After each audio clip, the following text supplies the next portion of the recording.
Deep within the Pacific Ocean lies one of humanity's most perplexing architectural wonders, Nan Madol.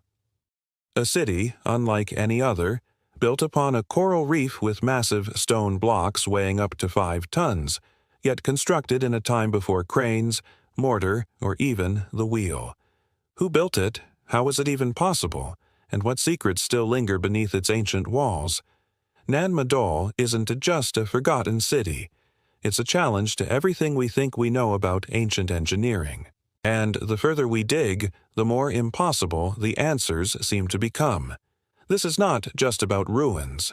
This is about a civilization that defied the limits of technology, creating a legacy that, to this day, experts can't fully explain.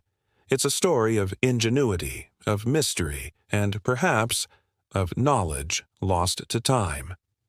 Nan Madol rests off the coast of Pohnpei, an island in the federated states of Micronesia. At first glance, it seems like a collection of stone platforms floating on water, hidden among the waves of the South Pacific. But as you look closer, the magnitude of the city becomes clear. Over 90 small artificial islets are linked by canals, forming what some call the Venice of the Pacific. But this city wasn't built during the Renaissance. It dates back to at least the 8th century, with construction peaking between the 12th and 13th centuries under the Sorcerers dynasty. The Sorcerers were a powerful yet mysterious people who ruled Pohnpei for centuries. They believed in strict social hierarchies, divine kingship, and centralized control, ideals that may have inspired the construction of Nan Madol as their political and spiritual capital. But this wasn't an ordinary capital. Nan Madol was built atop a coral reef, something that, even with modern construction equipment, poses significant engineering challenges. There was no mortar, no cement, just massive columns of basalt, a volcanic rock known for its hardness and weight, stacked with extraordinary precision. Some stones weighed over 5 tons and were brought from quarries located miles away from the site. The logistics of moving such stones across open ocean and uneven terrain baffle researchers to this day. There are no written records, no blueprints, no ancient manuals detailing how this was accomplished. And yet, somehow, these builders succeeded in creating a city that has lasted for centuries against the tides and time. Each islet in Nan Madol had a specific purpose. Some served as homes for the elite, others for priests or tombs. The most impressive structure is Nan Duas, a walled compound that stands tall with walls over 7 meters high. Walking among these ruins, you can feel the presence of a powerful and organized society, one that mastered not just construction, but planning and resource management. The channels between the islets allowed for easy movement by canoe, and the spatial arrangement reveals a level of city planning uncommon for its time. But the real question remains: how was this all done without modern tools? How did a culture with no wheel, no pulleys, and no metal tools achieve such architectural sophistication? Several theories have emerged over the years, ranging from practical to mythical. Some archaeologists suggest that wooden rollers and rafts were used to transport the stones. But there are problems with this idea. First, Pohnpei is a volcanic island covered in dense jungle, and archaeological evidence of such tools or infrastructure is lacking. Second, the basalt columns are not naturally shaped like bricks. They had to be quarried, shaped, transported, and then stacked, tasks that seem daunting even today. Others propose the use of tides and floats, leveraging natural ocean currents. While intriguing, this hypothesis still doesn't fully explain the scale and precision of the construction. And then there are the local legends, stories passed down through generations of Pohnpeians. These tales speak of twin sorcerers who flew the stones into place using magical chants and levitation. While dismissed by mainstream scholars, these myths carry symbolic weight. They reflect a collective memory of an extraordinary event, something so advanced or inexplicable that it had to be attributed to supernatural forces. Interestingly, this pattern isn't unique to Nan Madol. Around the world, ancient megalithic sites are often accompanied by myths of gods, giants, or magic playing a role in construction. Perhaps these stories are not meant to be literal, but metaphorical attempts to explain technology that was far ahead of its time.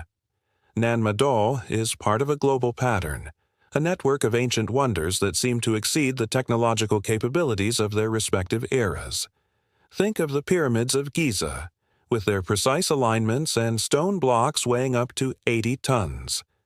Consider Stonehenge, with its massive sarcens transported over 150 miles, or the Moai of Easter Island, which were somehow moved and erected by people with no written language. These monuments suggest a recurring theme, that ancient societies possessed a form of knowledge, whether engineering, organizational, or otherwise, that we have yet to fully understand. Nan Madol adds a new layer to this puzzle by being a water-bound city, engineered on a reef, in isolation from the major civilizations of its time. What makes Nan Madol even more fascinating is its purposeful design. This wasn't a randomly constructed settlement. It was a carefully orchestrated system. Archaeologists have identified residential zones, ceremonial areas, burial sites, and defensive structures. The layout reflects a central authority, a vision carried out over decades, perhaps centuries.